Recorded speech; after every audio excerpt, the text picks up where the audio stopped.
السلام علیکم ورحمۃ اللہ وبرکاتہ۔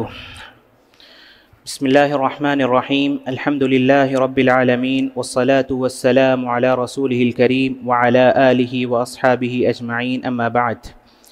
قال اللہ تبارک وتعالی ان الذین جاءوا بالافک عصبۃ منکم لا تحسبوه شرا لکم بل هو خیر لکم لکل امرئ ما اکتسب من الاثم والذی تولى کبرہ منہم لہ عذاب عظیم۔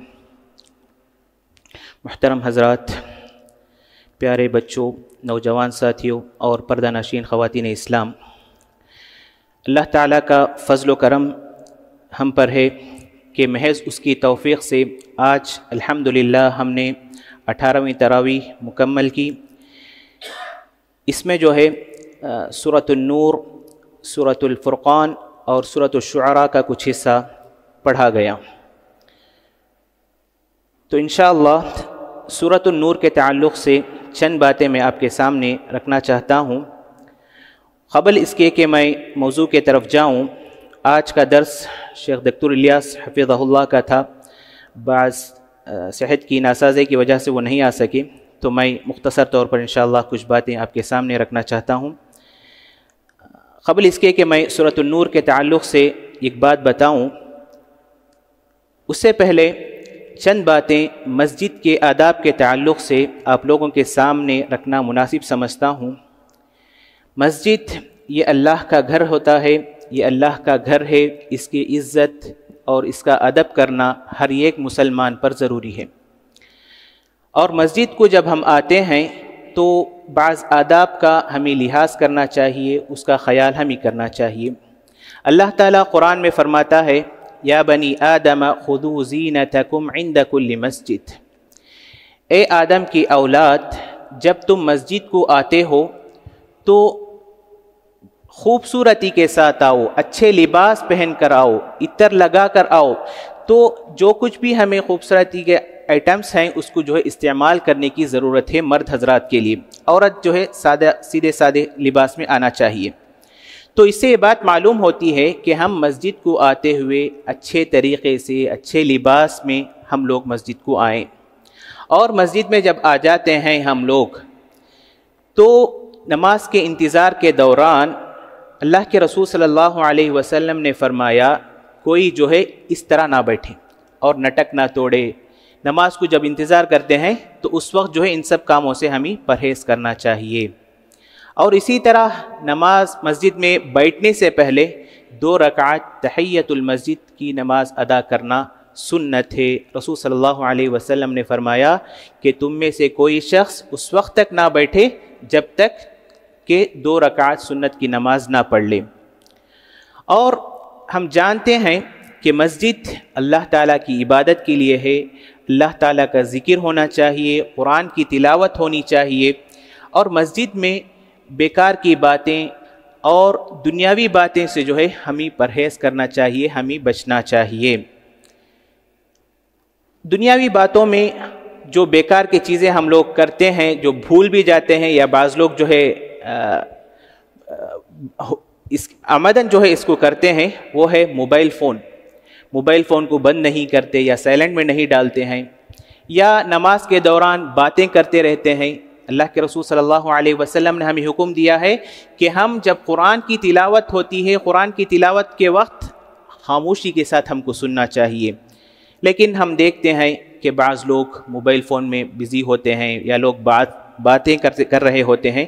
ان سب سے جو ہے ہمیں پرہیز کرنا چاہیے۔ اور ایک چیز، مسجد کی پاکی صفائی کا جو ہے ہر ایک کو لحاظ کرنا چاہیے۔ مسجد کی پاکی صفائی کی بہت اہمیت ہے۔ اللہ کے رسول صلی اللہ علیہ وسلم ایک مرتبہ مسجد النبوی میں دیوار پر ایک بلغم کو دیکھے، کوئی جو ہے بلغم تھوک دیا تھا، تو اللہ کے رسول صلی اللہ علیہ وسلم اس کو دیکھ کر اتنا غصہ ہوئے کہ آپ کا چہرہ غصے کی وجہ سے لال ہو گیا۔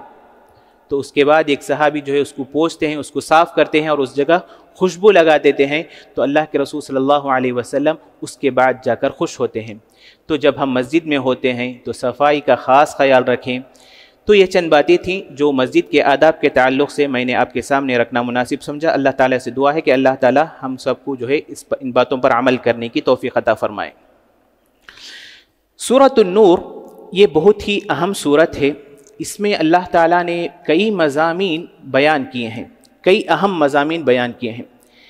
ہماری تربیت اور اخلاقی تربیت جو ہے اس سورہ میں اللہ تعالیٰ نے بتایا ہے، اور ہم معاشی زندگی میں سوشل لائف میں ہم جو ہے کس طرح رہنا چاہیے، کن مینرز کو ہم جو ہے اپنانا چاہیے، اللہ تعالیٰ نے ساری چیزیں اس سورت میں بتائی ہیں. اسی لیے عمر رضی اللہ عنہ کہا کرتے تھے علموا نساءکم سورۃ النور، کہ تم اپنی عورتوں کو سورۃ النور پڑھایا کرو. تو عورتوں کے کئی مسائل جو ہے اللہ تعالیٰ نے اس میں بیان کیا ہے. تو عورتوں کے لیے اور مرد حضرات کے لیے بھی ضروری ہوتا ہے کہ اس سورت کو سمجھنے کی کوشش کریں، اس سورت کو جو ہے پڑھنے کی کوشش کریں. اس سورت میں جو مضامین بیان کیے گئے ہیں ان میں سے ایک یہ ہے کہ عورتوں پر، پاک باز عورتوں پر الزام لگانا، ان کی عزت کے ساتھ کھلواڑ کرنا، اس کا گناہ کیا ہے اور اس کی سزا کیا ہے. اگر کوئی پاک باز عورت پر الزام لگاتا ہے، اس کی عزت کے ساتھ کھیلتا ہے، تو اللہ تعالیٰ اس کا گناہ اور اس کی سزا یہ بتاتا ہے کہ اس کو جو ہے 80 کوڑے مارے جائیں. اگر اسلامی حکومت ہو تو اس پر جو ہے 80 کوڑے مارنے کا اللہ تعالیٰ حکم دیتا ہے. فَجْلِدُوهُمْ 80 جلدہ. اسی طرح اللہ تعالیٰ مرد اور عورت کو جو ہے اپنی نگاہوں کی حفاظت کرنے اور پردے کا اہتمام کرنے کا اللہ تعالیٰ اس صورت میں ہمیں حکم دیتا ہے. قُلْ لِلْمُؤْمِنِينَ يَغُضُّوا مِنْ أَبْصَارِهِمْ وَيَحْفَظُوا فُرُوجَهُمْ. اسی طرح عورتوں سے اللہ تعالیٰ بتاتا ہے کہ تم اپنی نگاہوں کی حفاظت کرو، اپنے شرمگاہوں کی حفاظت کرو. اور اس آیت میں اللہ تعالیٰ یہ بتاتا ہے کہ اپنی زینت کو، اپنی خوبصورتی کو کن کن کے سامنے جو ہے عورت ظاہر کر سکتی ہے اور کن کن سے جو ہے پردہ کرنا ضروری ہے. اللہ تعالیٰ اس آیت میں ساری باتوں کو بتاتا ہے. جو واقعہ میں آپ لوگوں کے سامنے رکھنا چاہ رہا تھا وہ ہے واقعہ افک. عائشہ رضی اللہ عنہ کا واقعہ. سن 6 ہجری میں اللہ کے رسول صلی اللہ علیہ وسلم ایک جنگ کو جاتے ہیں، اور اللہ کے رسول صلی اللہ علیہ وسلم کا یہ معمول تھا کہ جب کبھی بھی کسی سفر پر جاتے تو اپنی بیویوں میں سے کسی کو ساتھ لے کر جاتے. تو قرآن اندازی کرتے، جس کا بھی نام آتا اللہ کے رسول صلی اللہ علیہ وسلم اس بیوی کو جو ہے ساتھ لے کر جاتے. تو اس موقع پر اس سفر میں جو ہے عائشہ رضی اللہ عنہا کا نام آیا. عائشہ رضی اللہ عنہا کا نام آیا. تو اللہ کے رسول صلی اللہ علیہ وسلم سفر پر روانہ ہوئے. جب جنگ ختم ہونے کے بعد سفر سے واپس ہو رہے تھے تو عائشہ رضی اللہ عنہا کے ساتھ ایک حادثہ پیش آیا.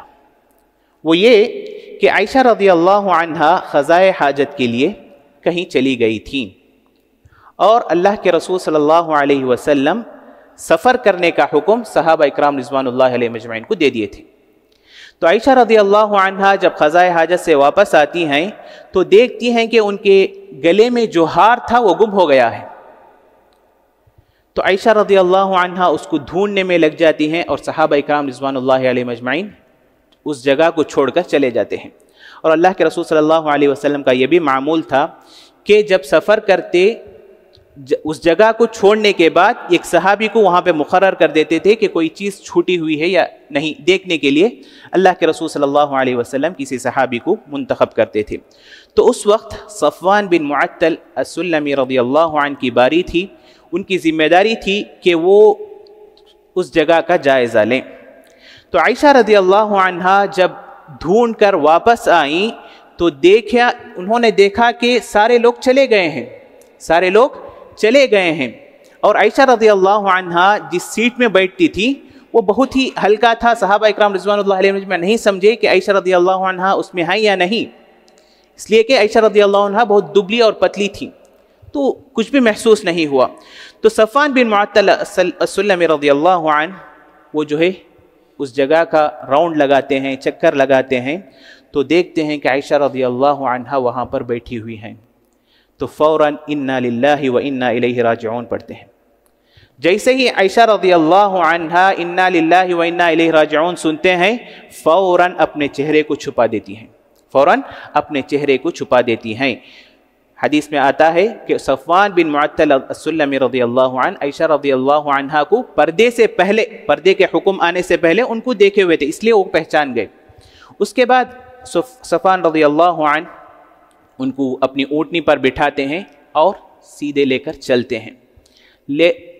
جا کر فوجیوں کے ساتھ رسول صلی اللہ علیہ وسلم کے ساتھ صحابہ اکرام رضوان اللہ علیہم اجمعین کے ساتھ مل جاتے ہیں۔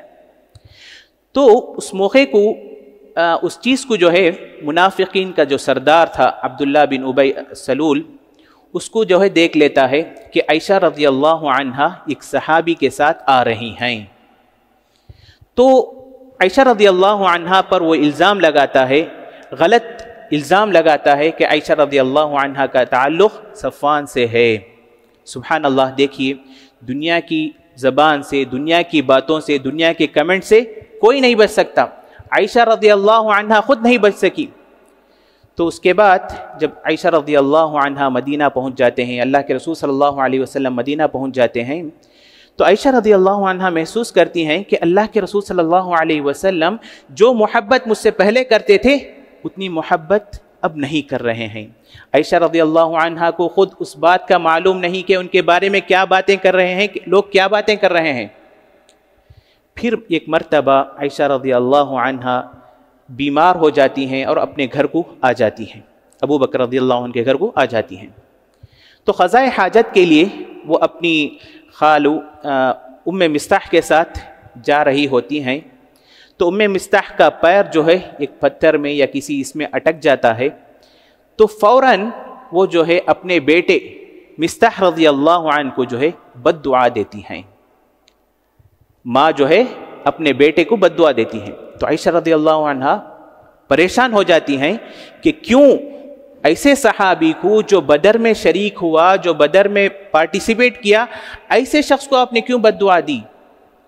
تو مستح رضی اللہ عنہ، ام مستح رضی اللہ عنہ سارا واقعہ بیان کرتی ہیں۔ اسی وقت جو ہے عائشہ رضی اللہ عنہ کو اپنے بارے میں جو کچھ باتیں ہو رہی ہیں اس کے بارے میں علم چلتا ہے۔ تو اللہ کے رسول صلی اللہ علیہ وسلم کئی صحابہ سے مشورہ کرتے ہیں کہ کیا کرنا چاہیے۔ تو اسامہ رضی اللہ عنہ، اسامہ بن زید رضی اللہ عنہ کہتے ہیں کہ عائشہ رضی اللہ عنہ بہت ہی پاک عورت ہیں، ان سے جو ہے ایسی غلطی کبھی بھی نہیں ہو سکتی۔ اور عائشہ رضی اللہ عنہ کی جو خادمہ تھیں بریرہ رضی اللہ عنہ، ان سے بھی اللہ کے رسول صلی اللہ علیہ وسلم پوچھتے ہیں کہ کیا معاملہ ہے؟ تو بریرہ رضی اللہ عنہ کہتی ہیں کہ عائشہ رضی اللہ عنہ سے کہ زندگی میں نے کچھ بھی غلطی نہیں دیکھی، میں نے ان کی زندگی میں کچھ بھی غلطی نہیں دیکھی، صرف میں نے یہ دیکھا کہ وہ آٹا کلاتی تھی، آٹا گوندتی تھی اور نیند کی وجہ سے سو جاتی تھی، اور وہ اس آٹے کو جو ہے بکری لے کر چلے جاتا، بکری کھا لے کر چلے جاتا تھا۔ صرف یہی غلطی، یہی چوک میں نے عائشہ رضی اللہ عنہ کی زندگی میں دیکھی۔ تو عائشہ رضی اللہ عنہ اپنے گھر میں ہوتی ہیں، بیمار ہوتی ہیں، اللہ کے رسول صلی اللہ علیہ وسلم عائشہ رضی اللہ عنہ کے پاس آتے ہیں اور پوچھتے ہیں، اے عائشہ سچ سچ بتاؤ، کیا تم نے کوئی غلط کام کیا ہے؟ کیا تمہارا کوئی غلط تعلق ہے؟ اگر ہے تو اللہ تعالیٰ سے معافی مانگو، توبہ کرو، یا نہیں تو اگر تم پاک ہو تو اللہ تعالیٰ تمہیں معاف کر دے گا، اللہ تعالیٰ خود اس کا جو ہے قرآن میں ذکر کر دے گا۔ تو عائشہ رضی اللہ عنہا جب اللہ کے رسول صلی اللہ علیہ وسلم سے یہ بات سنتے ہیں تو رونے لگتی ہیں اور اپنے ماں باپ سے کہتے ہیں کہ اللہ کے رسول کو جواب دیجئے۔ ماں باپ کہتے ہیں، ابو بکر اور ان کی بیوی کہتے ہیں، ہمیں نہیں معلوم کہ ہم کیا جواب دیں۔ تو اس کے بعد اللہ تعالیٰ قرآن میں جو ہے عائشہ رضی اللہ عنہ کی پاک دامنی پر اللہ تعالیٰ قرآن میں آیت نازل کرتا ہے کہ ان الذین جاؤوا بالافک عصبۃ منکم لا تحسبوه شرا لکم۔ تو اس رومرز میں بعض صحابہ اکرام رضوان اللہ علیہم اجمعین بھی شامل ہو گئے، بعض صحابہ اکرام رضوان اللہ علیہم اجمعین بھی اس کو جو ہے صحیح سمجھ بیٹھے، تو اللہ تعالیٰ نے ان کے لیے سزائیں مقرر کی کہ ان کو جو ہے 80 کوڑے مارے جائیں۔ اور ابو بکر رضی اللہ عنہ مستح رضی اللہ عنہ کی کفالت کرتے تھے، وہ جو ہے ان پر خرچ کیا کرتے تھے۔ جیسے ہی عائشہ رضی اللہ عنہ کی پاک دامنی پر آیتیں نازل ہو گئیں، ابو بکر رضی اللہ عنہ نے کہا، میں آج کے بعد سے مستح پر خرچ نہیں کروں گا، میں اس کو جو ہے پیسے نہیں دوں گا، اس کو راشن نہیں دوں گا۔ تو اللہ تعالیٰ فوراً آیت نازل کیا وَلَا يَأْتَلِ أُولُو الْفَضْلِ مِنْكُمْ وَالسَّعَةِ أَنْ يُؤْتُوا أُولِي الْقُرْبَى وَالْمَسَاكِينِ وَالْمُهَاجِرِينَ فِي سَبِيلِ اللَّهِ وَلْيَعْفُوا وَلْيَصْفَحُوا أَلَا تُحِبُّونَ أَنْ يَغْفِرَ اللَّهُ لَكُمْ وَاللَّهُ غَفُورٌ رَحِيمٌ کہ جو مرتبے والے ہوتے ہیں، جو اہل فضیلت ہوتے ہیں، فضیلت والے ہوتے ہیں، ان کے لیے یہ مناسب نہیں کہ کسی ایک چھوٹی غلطی پر ان کو جو ہے سزا دیں، ان کا جو ہے جو آپ ان پر جو خرچ کر رہے تھے، جو ان کی مدد کر رہے تھے، اس کو روک دیں۔ یہ جو ہے اہل فضیلت کے لیے، بڑے لوگوں کے لیے یہ جو ہے زیب نہیں دیتا، یہ مناسب نہیں ہے۔ ان کو چاہیے کہ ان کو معاف کر دیں۔ کیا تمہیں پسند نہیں کہ اللہ تعالیٰ تم کو معاف کرے؟ جیسے ہی یہ آیت نازل ہوئی، ابو بکر رضی اللہ عنہ پھر سے جو ہے ان کا خرچہ، ان پر جو ہے ان کی مدد جو ہے اسٹارٹ کر دی، ان کو جو ہے مدد کرنے لگے۔ تو اس سے یہ بات معلوم ہوتی ہے کہ عورتوں پر بہتان لگانا، پاک باز عورتوں کو جو ہے غلط طریقے سے دیکھنا، اسلام میں یہ جو ہے بہت بڑا گناہ ہے۔ اس سے جو ہے سارے مسلمانوں کو بچنے کی ضرورت ہے۔ اور یہ بات بھی معلوم ہوتی ہے کہ جو بھی مالدار حضرات ہوتے ہیں یا جو بھی اہل فضیلت ہوتے ہیں، ان سے اگر ان کی جو مدد حاصل کرنے والے ہوتے ہیں، اگر ان سے غلطی ہو جاتی ہے تو اپنے بڑے دل کا ثبوت دینا چاہیے، ان کو جو ہے معاف کرنا چاہیے۔ اور اس لیے کہ اگر ہم معاف کریں گے تو اللہ تعالیٰ بھی ہمیں جو ہے معاف کرے گا۔ اللہ تعالیٰ پوچھتا ہے کیا تمہیں پسند نہیں کہ اللہ تعالیٰ تمہیں معاف کرے؟ الا تحبون ان یغفر اللہ لکم۔ سو یہ چند باتیں تھیں۔ تو اللہ تعالیٰ سے دعا ہے کہ اللہ تعالیٰ ہمیں قرآن کو سمجھنے اور اس پر عمل کرنے کے اللہ ہم سب کو توفیق عطا فرمائے، اور مسلمان جہاں کہیں بھی پریشان ہیں اللہ ان سب کی حفاظت فرمائے، اللہ ان سب کی مدد فرمائے، دشمنوں کو اللہ تعالیٰ شکست دے۔ آمین۔ سبحانک اللہم وبحمدک اشہد ان لا الہ الا انت استغفرک واتوب الیک۔ السلام علیکم ورحمۃ اللہ وبرکاتہ۔